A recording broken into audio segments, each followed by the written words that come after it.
2023년 7월 7일 오늘 금요일인데 오늘 주신 하나님 말씀은 예레미야 1장 11절부터 19절까지의 말씀입니다. 우리 함께 읽도록 하겠습니다. 예레미야 1장 11절부터 19절까지의 말씀 우리 함께 읽도록 하겠습니다.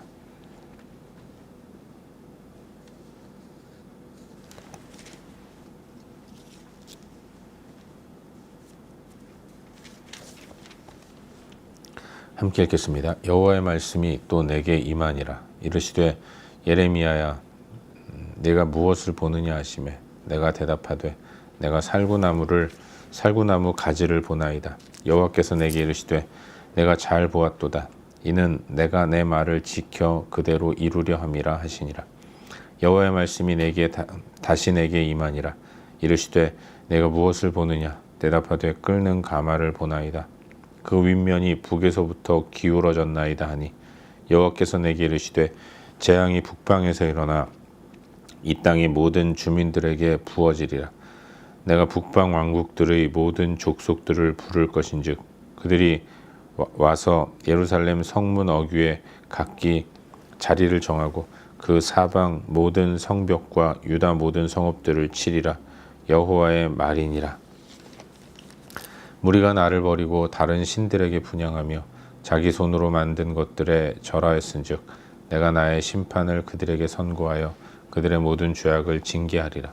그러므로 너는 내 허리를 동이고 일어나 내가 네게 명령한 바를 다 그들에게 말하라. 그들 때문에 두려워하지 말라.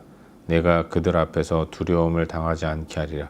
보라, 내가 오늘 너를 그 온 땅과 유다 왕들과 그 지도자들과 그 제사장들과 그 땅 모든 백성 앞에 견고한 성읍 쇠기둥 노성벽이 되게 하였은즉 그들이 너를 치나 너를 이기지 못하리니 이는 내가 너와 함께하여 너를 구원할 것임이니라.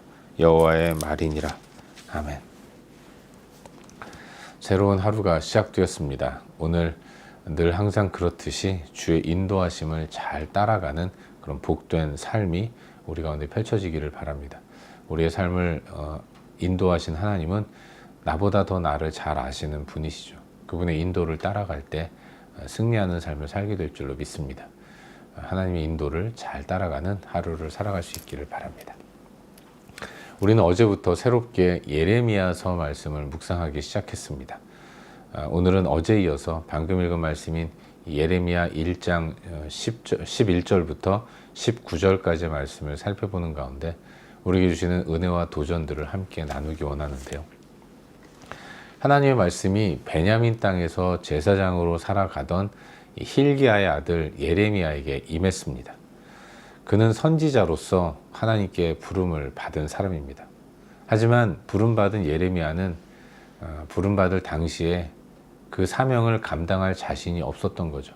그는 하나님 앞에서 나는 아이입니다. 연약하고 사리분별도 못하고 늘 부족한 자인데 내가 어떻게 하나님의 뜻을 이 혼탁한 세상 가운데 하나님 백성들 가운데 선포할 수 있겠습니까? 라고 이야기를 했던 거죠.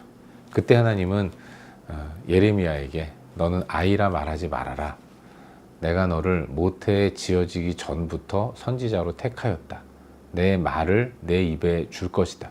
너는 담대하게 선포하라. 이렇게 말씀해 주신 것이죠.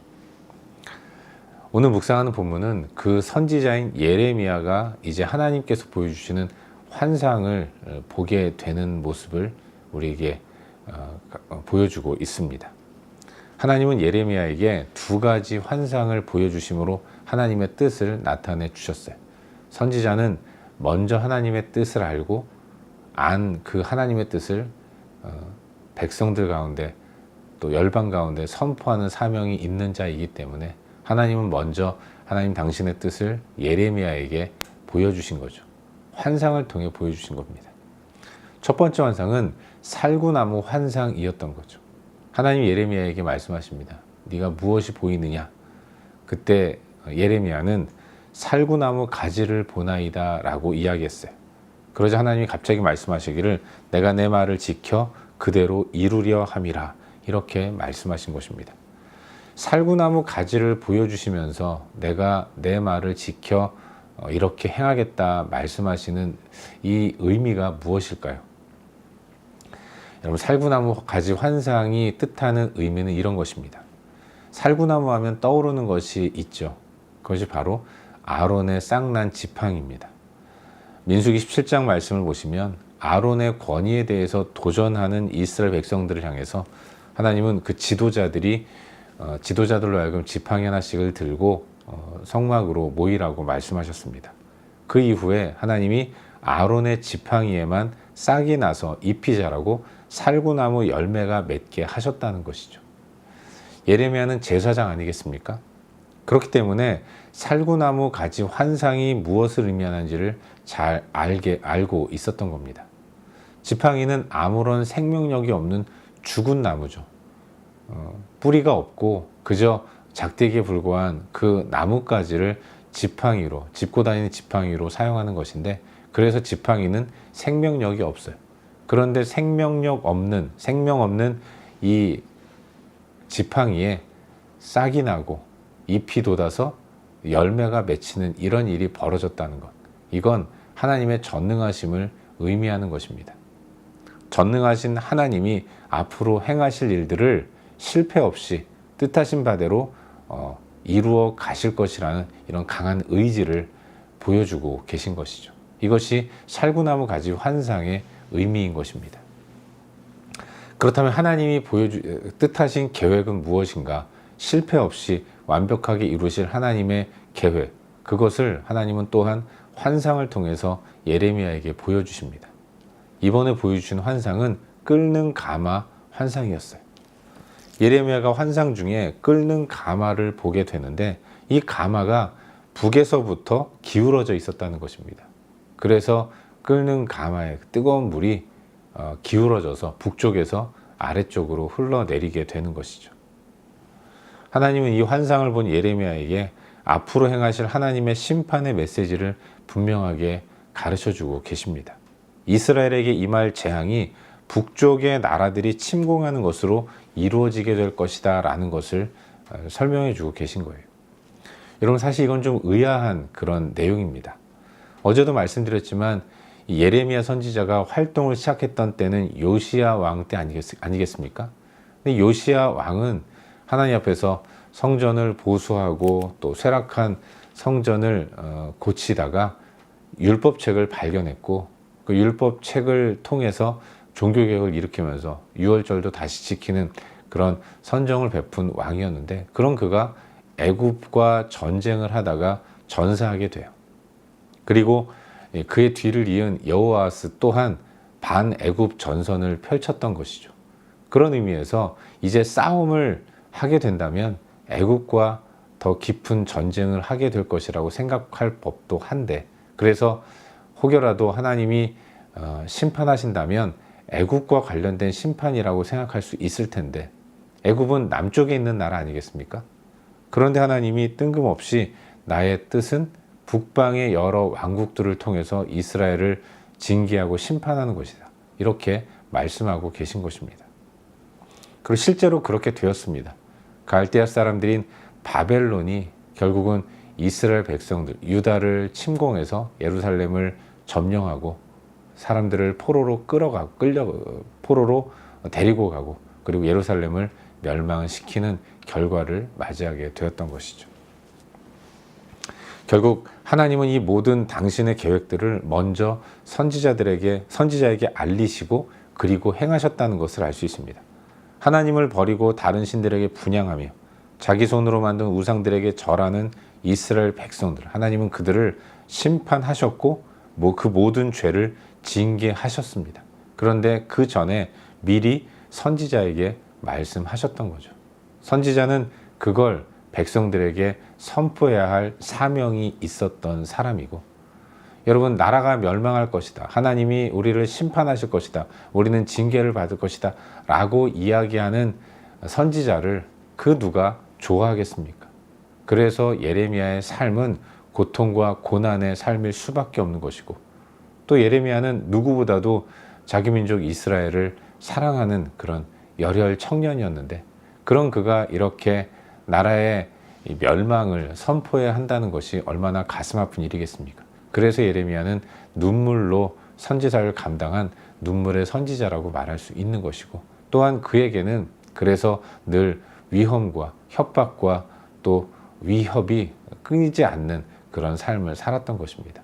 그런 하나님은 그에게 말씀하시기를 내가 너를 구원하고 너를 지켜줄 것이다 라고 말씀하고 계신 거예요. 나 믿고 내가 전하고자 하는 메시지를 선포하라, 이렇게 말씀하시는 하나님의 모습을 발견하게 되는 것이죠.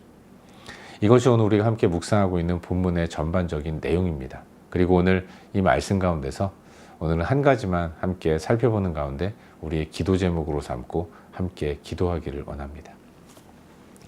오늘 본문을 보시면 16절 말씀 한번 함께 주의 깊게 읽어보기를 바라요. 오늘 본문 가운데 16절 말씀을 함께 읽도록 하겠습니다. 읽겠습니다. 무리가 나를 버리고 다른 신들에게 분향하며 자기 손으로 만든 것들에 절하였은즉 내가 나의 심판을 그들에게 선고하여 그들의 모든 죄악을 징계하리라. 아멘.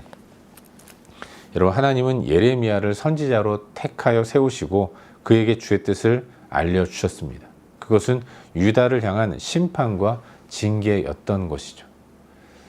나라를 하나님이 심판하시고 징계하신다는 메시지를 전할 때 그 말을 하는 예레미야는 늘 위험 가운데 노출되는 것 아니겠습니까? 그러나 하나님은 그런 그를 견고한 성읍, 또 쇠기둥, 노성벽이 되게 해주셔서 그를 안전하게 지켜주시겠다고 약속해 주신 거예요. 근데 여러분, 하나님은 이스라엘 백성들을 심판하시고 징계하시겠다고 말씀하시는데 아무 이유 없이 그들을 심판하시고 징계하는 것이 아니었습니다. 그들은 심판받아 마땅하고 징계를 받기에 충분할 만큼 하나님 앞에서 범죄한 자들이었던 거예요. 그들은 하나님을 버렸습니다. 이방 나라들처럼 우상에게 분향하며 절했기 때문에 그들은 하나님의 심판과 징계를 받게 되었다는 것을 분명히 말씀하고 계신 거죠. 근데 여러분, 하나님은 예레미야에게 말씀하실 때에 나의 심판을 그들에게 선고하여 그들의 모든 죄악을 징계하리라 라고 말씀하십니다. 여기 보면 심판과 징계라는 두 단어가 나오는데 심판이란 결과를 의미하는 겁니다. 그리고 징계는 과정이라고 말할 수 있어요. 그런데 심판을 선고하여 징계하겠다, 이렇게 말씀하시는 거죠. 여러분, 심판이 결과임에도 불구하고 심판을 통해서 징계하시겠다고 말씀하신다면 이 심판은 완벽한, 완전한 소멸과 멸망이 아니라는 것을 뜻하는 것입니다. 하나님은 이스라엘을 북방의 왕국들에게 넘기기로 작정하셨습니다. 실제로 이스라엘은 북방의 바벨론에 의해서 BC 586년에 나라가 완전히 멸망하는 그런 아픔을 겪게 되는데, 대개의 경우는 멸망으로 끝을 선언하게 되는데, 하지만 하나님께는 예루살렘의 멸망이 끝이 아니라 이 또한 징계였다는 것입니다. 이 또한 과정이라는 것이죠. 하나님의 최종적인 목표는 자기 백성의 거룩에 있는 거예요. 거룩을 위해서 징계라는 과정을 만들어 가시는 것입니다. 이스라엘 백성들이 징계 이후에 회복을 이루는 것이 하나님의 최종적인 목적인데, 이 징계의 한 과정이 심판이라는 것을 하나님은 분명하게 말씀하고 계신 것이죠. 여러분, 징계의 목적은 무엇입니까? 그것은 돌이키고 회개하고 돌아오는 거예요. 그런데 하나님에게는 심판 또한 이스라엘 백성들이 돌아오고 회개하고 또 돌이키는 이런 징계의 한 과정이라는 것을 우리에게 말씀해 주고 계신 겁니다. 그동안 하나님은 다양한 방법으로 자기 백성에게 말씀하셨습니다. 늘 하나님을 버리고 이방 신들에게 분향하며 절하는, 하나님을 배반하는 이스라엘 백성들에게 계속해서 하나님은 돌아오라고, 회개하고 돌이키라고 여러 방법으로 말씀하신 것입니다. 하나님은 선지자들을 보내셔서 이스라엘 백성들에게 회개를 촉구하셨어요. 어느 때는 자연재해라는 징계를 통해서 하나님이 저들의 회개를 촉구하셨습니다. 여러분 잘 아시다시피 요엘서 같은 경우는 유다 땅에 메뚜기 떼가 창궐해서 그 메뚜기 떼가 태양을 가릴 만큼, 그래서 온 땅에 암흑이 임할 만큼 엄청난 재앙을 내리지 않으셨습니까? 이 재앙을 바라보면서 하나님을 두려워하는 가운데 그동안의 범죄를 청산하고 주 앞으로 돌아오기를 바라는 마음으로 이런 징계를 내리셨는데, 이렇게까지 하셨는데도 이스라엘은 전혀 돌이키지 않았던 거죠. 그래서 하나님이 이제 꺼내신 카드가 심판인 겁니다. 이 심판은 이스라엘 백성들의, 또 이스라엘 하나님 백성의 완전한 소멸이 아니라 이걸 통해서, 이걸 징계 삼아서 이스라엘 백성들이 돌아오도록 하는 거룩한 하나님 백성으로 회복되는 그런 목적으로 이와 같은 심판 또한 사용하고 계시는 하나님의 모습을 발견하게 되는 것이죠. 사랑하는 여러분, 우리 하나님에게는 포기가 없습니다. 하나님은 완벽하게 자기의 뜻을 이루어 가시는 거죠. 죄악된 세상에서 죄와 허물로 죽은 자기 백성을 살리셨습니다. 구원하셨어요. 그리고 그들에게 구원받은 거룩한 하나님 백성 되도록 지금도 일하시고 인도하시고 행하시는 분이 하나님이십니다. 하나님이 당신의 뜻을 정하시고 그 뜻대로 이끌어 가실 때에는 그 어떤 것도 낙오란 있을 수 없고 실패란 가능하지 않은 것입니다.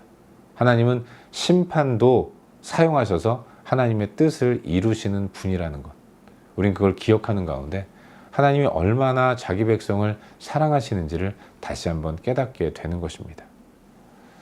바라기는 오늘 하루 우리들의 삶이 깊으신 주의 사랑을 묵상하는 가운데 주의 사랑을 생각하고 느끼면서, 그리고 허탄한 생각을 버리고 주의 인도를 따라 나아갈 수 있기를 주의 이름으로 축원합니다. 나를 택하셨고 자녀 삼으신 하나님, 기어이 자녀의 삶을 살아가도록 역사하시는 하나님, 그 하나님이 내 안에 계시고 나에게 도전하시며 나를 인도하신다는 사실을 굳게 믿고 오늘도 그 하나님을 온전히 의지하며 주의 인도를 따라 살아가는 저와 여러분, 우리 모두가 될 수 있기를 주의 이름으로 축원합니다. 기도하겠습니다. 함께 기도할 때 오늘 주신 말씀 붙들고 기도하기로 하는데요. 하나님, 오늘도 주의 사랑을 느끼며 살아갈 수 있도록 도와주시옵소서.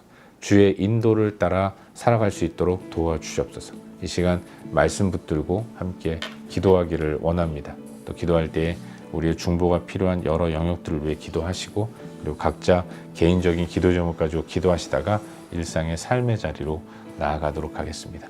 함께 기도합시다.